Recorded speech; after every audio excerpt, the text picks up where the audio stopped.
So we were talking about this wonderful vet, my friend Rebecca Soplata, in her career, going from enlisted, joining immediately after school, high school, and serving as a dental hygienist, then moving on to becoming an officer, getting a commission, going to school, green to go, and then as an officer being deployed, spending quite a bit of time in Iraq during the height of the invasion and the war. How many months were you on the ground, Rebecca? 15. 15 months on the ground. Mhm. And but that requires some training prior to that. Is that right? Yes, I was activated 6 months prior to get everything ready. So that puts you at about 21, It was 2 years. It two, was two two. It more was over. years. Mhm. Yes. So I kind of want to bring that up so that people understand when they listen, kind of the sacrifices that go into the military while on active duty. That's what you're doing, and not to say that it's any less to deploy for a year or two, but for when you take a reservist or National Guardsman, uh, they are sort of taken away from their home, their family, their other jobs, and then activated, is what it's called. And then they get trained prior to, because they have to refresh and kind of bring up to speed. While active duty is continuously training, the National Guard and reservist people don't have that much time to do so. So they got to do all the training at once. Although a lot of the active duty are now doing that at the JRTCs and those places. So you're activated for 2 years, and then you leave everything behind, right? Your civilian job, your school, your loved ones. And then once you returned, you said you found basically an empty house. So you decided to build a new one.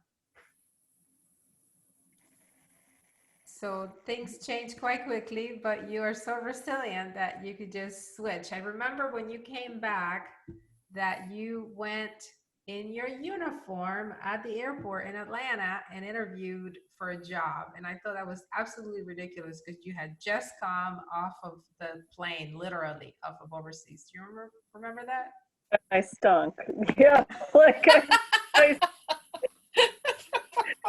don't laugh so hard. I tried. I gave it all I had, and I got the job. Wow. That she did because she crushes everything she does. Can you believe I smelled and I was like, who gets it? Who's got two thumbs and like turns it like this girl? Like that's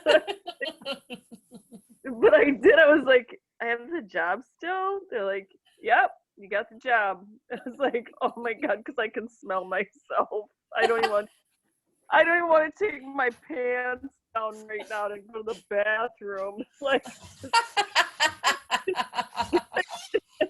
because it's that bad. But go ahead. Well, I just want to point out like the amazing work that you did and have done and continue to do as a wonderful human being that you are and a great American. And I'm very proud of you I know that you. you have served with such honor, not just the military, not just our country, but the people that you worked with, and whatever you set your mind to, you went for. And just as another example, I remember I felt bad because I thought you shouldn't interview at the airport coming out of the deployment for 2 years. But you did, and you crushed it because that's what you do. Again, I'm very proud. I felt bad for me because they're probably like this girl just like she's like just she probably because she stinks and she's like in uniform, so I feel bad for her. They're like buying me a We're you know losing you there. people are like I was walking through there, people are like, can I buy you I don't even drink coffee, as you know. And I was like, they're like, can I buy you Starbucks? Can I get you some? I'm like, no, it's okay. I'm good. Like, just like keep moving on. It's just like maybe I got hired because they felt bad. They're just like this. No, I actually don't think you got hired because they felt bad. I think they hired you because they knew what they were getting themselves. So you went on to work with Eli Lilly, is that right? Yes. Uh huh. For how many years did you work with them? 9. And how many of those years did you get the national award for the best salesperson? I was our national sales rep. So then I became an area trainer, And and they flew me everywhere. So I was President's Club, which it's called. Um, 3 of the 9 years. That means you're like top 1%. so they didn't hire you because they felt sorry for you or because you stunk. They hired you because they saw the potential. and in my last job too, it was funny because I was pregnant with my little guy who's 4, and which you were here, and they were just like, it was 2 days before I gave birth to him. I was due on the 23rd, and they said, "Can we do your last interview?" This is but you have to drive to Charlotte, which is about 2 hours and 45 minutes. So I packed my luggage in the back, and I was like, okay, in case I give birth, like while I'm driving, and I wore my corporate clothes. I did the interview, and I'm like, obviously, I'm pregnant. And she's like, yes, and she said, but I want to hire you anyway. But I was number 1 in the country. Wow. Back to work at 6 weeks. That's what the military taught me. That People, when I did resilience. the sales training, they were just like, you really just had a baby 6 weeks ago? And I was like, yeah, he's back at the house. Like, yeah, I got a pretty good idea. They're like, I can't believe it. Like, you never even guessed you had a baby. And I was like, yeah, of course. And I knocked it out of the park. Like, and I'm really proud of that. So, I mean, but the one thing I'll tell you is this, which you already know this, Martha, because you've been in my house many times and fallen down my stairs. That I have. No drinking involved, just so everybody knows. I was gonna say, how did you fall down the stairs, Martha? Well, they're wooden, and it's a Oh, very slick. yeah, it is like my brother, like the rule is no socks on the staircase, but my office to me, which is and I can see that I think in your office too, it's my office is very personal to me. It has so well, like when I left Korea, Martha sent me this like sword. It was engraved in like this whole like shadow box, and I keep it up there in a special place because my children are not allowed into my office, because that's where I go. And that's where my diplomas are. It's where just everything that's like really sacred to me is. Um, my children's baby boxes are up there. The rule is like they can't go there because that's my place. So that's where I you keep all of your military stuff also. All my The military stuff is up there too. I don't allow anyone in there. It's just solely for me. And and and I keep that. Some people like to have a shrine. Like, hey, you walk into their house and you see like, oh, I was in the military. Yeah, how long were you in? 2 years. Oh, really? Because it looks like you've been in like 50. Like, just like all you do is like see like 1,000 things, and you're just like, all right. Like, to me, it's mine. Like, that's my personal space, and that was my life, and it was a life before I had my kids. And I, just like you, Martha, and I don't know about both of you, but I the day I retired, which I think I told you this story, the day I retired, they wanted to throw me a party. Well, we all know what BS that is. Like, it's a sheet cake and a bunch of people that really don't care about you. And I was like, nope, I resigned my commission. I was done. I have my paperwork. It's just right with my medical records. And I was like, and I grabbed my son, my oldest, and I said, where do you want to go? Mom's retiring. I was in my uniform. And he's like, let's go to Dairy Queen. And I was like, all right, is that what you want to do? He's like, yeah. We split a blizzard on the quarter of sidewalk, and then we played in the field. And that was my retirement. And you know what? I won't forget it as long as I live. Because it was that personal to you. That's special to share with your son. Yeah, because like the day I gave it all up, we counted my points. I made sure everything was good. I had 20 good years. And I went downstairs because I was working for the general and I was working for the governor. And I said, I need to know my appointment. And they said, yeah, we got to fix a couple things, but yeah, they're good. And I was like, all right. And I was like, that was the last day I ever walked in that building. We got home and Brody and I threw out all my military stuff, and that's just kind of how it went. And I was like, I don't want to party. I have never been promoted. There has to be two things that have to happen. You have to have somebody like reading the orders, and you have to have obviously your commander there, and then it was just like you getting pinned. I never had somebody there, and I said I never wanted that whole. It's so superficial to me. So you had a long career. You did a lot of Yes. different things. I mean, you had a Uh-huh. full-blown military career simultaneously with civilian career because you were serving in the Yep. National reserves, but Guard. really National Guard.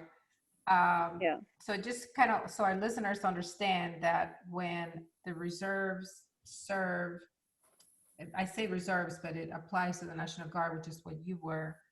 Um, you do your weekend time and training and active duty time in the summer, but at the end of the day, you retired with 20 what is called good years. But out of those 20 good years, you had what, about 15 that were actually day by day active duty days. Is that correct? I'm going.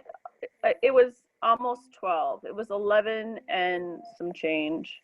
There you go. So all of the active duty time accumulates, and so it's not like just a week and a month. I just want to emphasize that so that people understand that the reserves and National Guardsmen don't just serve 2 weekends out of the month, because otherwise the nation would not be served the way that it is, because these people really sacrifice, but they maintain civilian careers as well, which is what Rebecca did and allowed her to retire at, how old were you when you retired?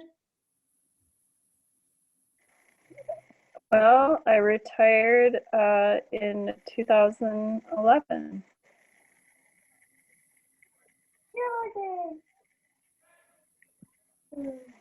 Can you hear me? I didn't hear the last little part. You I, retire in I 2011, retired in 2011, July 12th, 2011. which puts you at what age, if you don't mind sharing? I'm 40. Y'all, you're killing me right now. You don't have to share your age today. I just want to know what age No, you retire I'm at. 47. That's so people can do the equation. I retired young. Right, and that's the point, that in such a short life, you accomplished more than some people do in 2 lifetimes. And Yeah, I think it's really you're right. absolutely awesome that you did, and I'm proud of you and thank you for your service. So we started talking about the 3 things that the military taught you. So I want to get kind of like into a recap and how those 3 things have carried you throughout your Okay. life and up to Okay. today.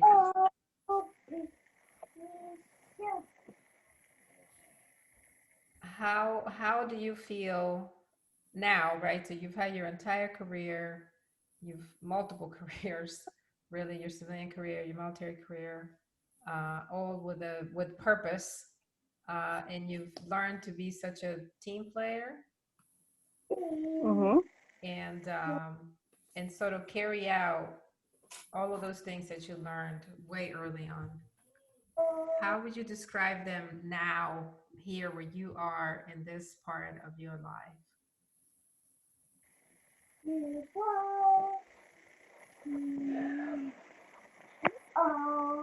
Well, if you want to throw it all out there, are we just gonna throw it all out there? Um,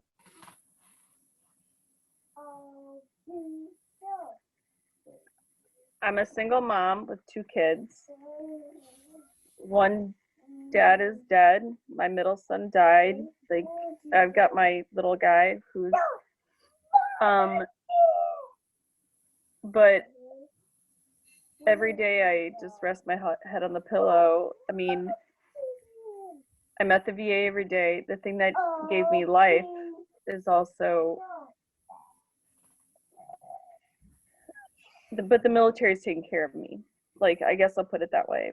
I mean, right now I'm with the 25 specialists that are dealing with all of my issues, and I wouldn't take it back for the world.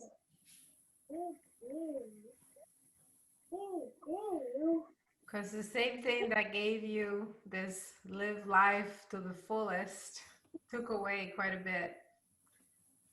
Yeah, my nurse, I told you this before, she, because I have an in-home nurse for 5 days a week. She said, I don't know how you are so happy every day. And I was like, well, I lay my head on a pillow and I wake up, right? Like, and she's like, yeah, but I don't have any other patients that are like that. It doesn't make me an amazing person. It's just, you always have to have a positive outlook on life. Like, what else are you supposed to have? But the military gave me so much. They gave me my education. They gave me drive. And it gave me an outlook on life that was very different than the white collar family that I came from. And it gave me the ability to be humble. I had to throw 4 in there. Sorry. The ability to be humble. Like the day that you told me that you grew up with no shoes and just like from the DR, the Dominican Republic. And I was like, geez, just when I think I'm humble, like, geez, like this person is totally even more humble than me. Like, I mean, but it gives you the ability to be humble, because it's not like people wondered why I went into the military. They're just like, it's for losers. And I was like, actually, it's really not. It's actually for winners. It's definitely for winners. I have served with some of the finest men and women, and I wouldn't trade it for the world either. Um, but I want to go back to where you are today, and I, definitely don't want you to share anything you don't want to share with your health, but I kind of want to drive home the VA and what a great service that could be for people if they're feeling that they have any issues. Would you recommend for them to seek assistance with their local Veterans Administration hospital? Yes, I had the stereotype when I came home, as you know, that the VA wasn't going to help me. So I registered. I did my primary care visit, and that was in 2015. And then I got really sick 2 years ago. And they send me glasses. They're putting in a stair ramp that brings me up my stairs because I fell down them because I don't have any feeling in my feet, my legs anymore. They're giving me an SUV in 6 months. Um, they they see me like every day, every single day. The thing is when people give up on it, all it is the paperwork. And um, they put ramps in my house. Uh, they, I mean, they've done all my surgeries. They've outsourced my surgeries. Uh, they gave me my chair walker, which was I was the second patient to ever receive this new glider. Um, they're trying to do every single thing in the world that they can to take care of me. They didn't believe in the system, and it's just uh, even the guy who does my yard, his team, he's like, how are they doing this for you? I said, well, I said, because I get at the paperwork every single morning when I get up, 8 o'clock in the morning. I start on the phone and I get at it. And my nurse gets 14 hours. Like I said, she has paraplegics that get 2 days for they get 2 hours 2 days a week. And she's like, I just don't know how you get this all done. The VA will do it. They will do it for you. As long as you ask and fill out the paperwork, right? Yeah, that's exactly how it works. They send you the paperwork and you fill it out and you send it back. And it it gets consuming, I'll say, but it pays off in the dividends. So we definitely want to encourage everyone who's listening that if you're having an issue, you serve whatever time or period you served, you have an honorable discharge, then go to the VA because they do have services. And in this podcast notes, I will have my email, of course.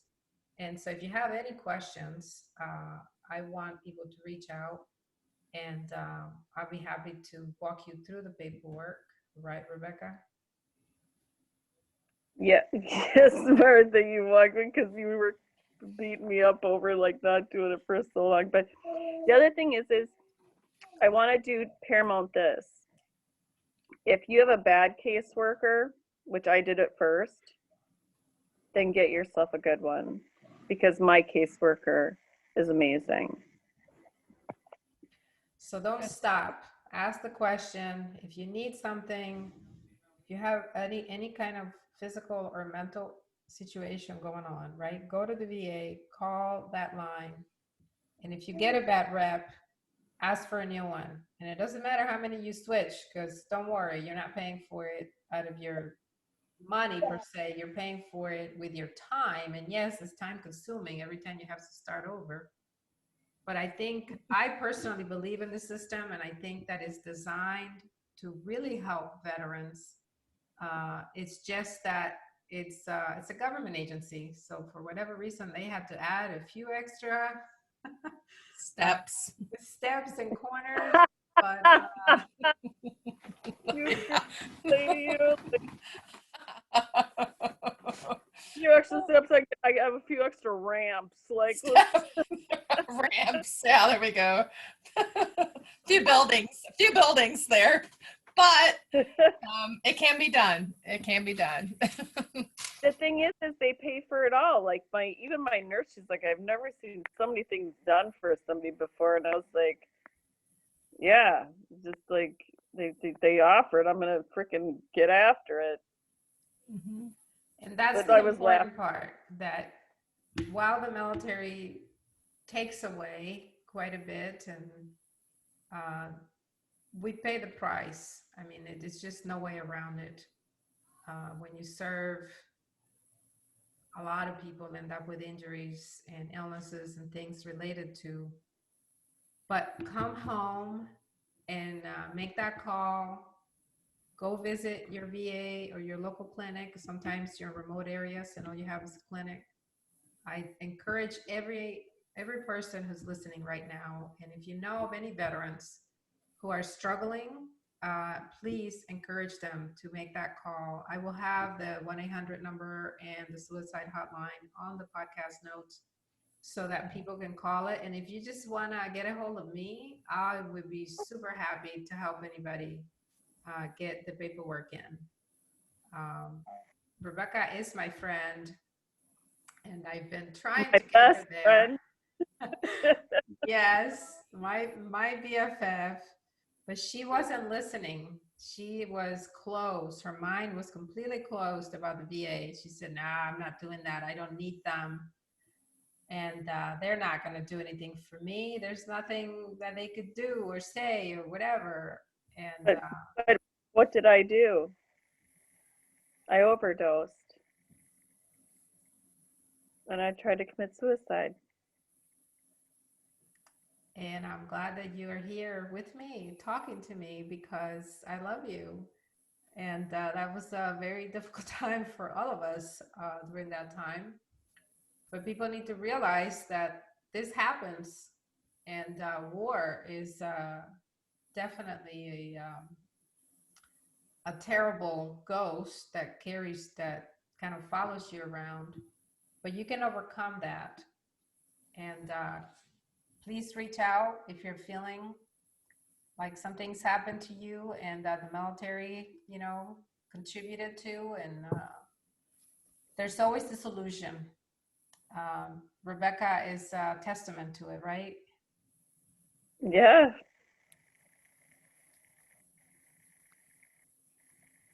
So all of the teachings that you learned help you get here. And today I am very honored to have you here talking in our podcast so that we can, kind of reminisce and kind of walk your whole career in just a few minutes. So we probably skip a bunch of really important parts too, and many people that you touched throughout your career. But I want to leave these last few minutes to let you have the floor to maybe give some advice to some younger women who are just going into the military. What would you say to parents of young women who are planning on going to the military, or young women themselves, if they're planning on going into the military? It's kind of a loaded question, but I'll answer it. Just let me have about 5 seconds. Um,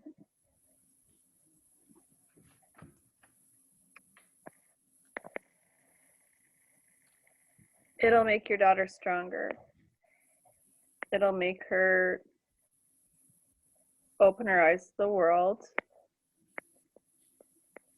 And she'll make you proud. Yes, indeed.